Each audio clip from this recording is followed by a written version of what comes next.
सत्यवान की कहानी। एक दादी पोती थी जो रोज सत्यवान की कहानी कहती सुनती थी। लोटे में जल भरकर फूल रखकर कहानी कहा करती थी। सत्यवान का नाम लेकर अर्घ देती थी। जब वह पोती ससुराल जाने लगी तो दादी ने लोटे में जल भर के फूल रख कर दे दिए और कुछ भी नहीं दिया। वह रास्ते में चलती जाए और सोचती जाए कि ससुराल में सब पूछेंगे कि क्या लाई, तो मैं क्या बताऊंगी। तो सत्य भगवान ने सोचा कि इसका कष्ट मिटाना चाहिए। बाद में वह रास्ते में कहानी कहकर अर्घ देती जाए तो हीरे मोतियों गहनों का भंडार हो गया। वह खूब पहन ओढ़ कर ससुराल पहुंची तो ससुर ने कहा कि बहू तो बहुत बड़े घर की है, बहुत सा धन लेकर आई है।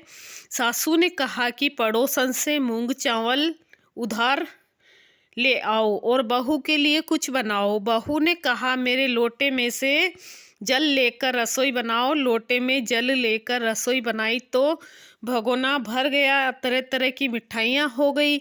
सासू ने कहा बहू जिम ले। वह बोली कि ससुर जी ने नहीं खाया, आपने नहीं खाया, पति ने नहीं खाया, इसलिए मैं कैसे खा लूँ।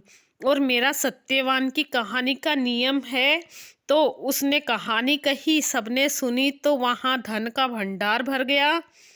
सासू सत्यवान भगवान का प्रसाद बांटने लगी तो पड़ोसन ने कहा कि अभी तो मूंग चावल उधार ले गई थी और इतनी देर में इतना सारा धन कहाँ से आया। सासू बोली मेरी बहू सत्य भगवान की कहानी करती है, उन्हीं ने दिया है। हे सत्यवान भगवान, जैसा साहूकार की बहू को दिया वैसा सबको देना। कहने सुनने हुंकारा भरने वाले सबको देना। सत्यवान की जय।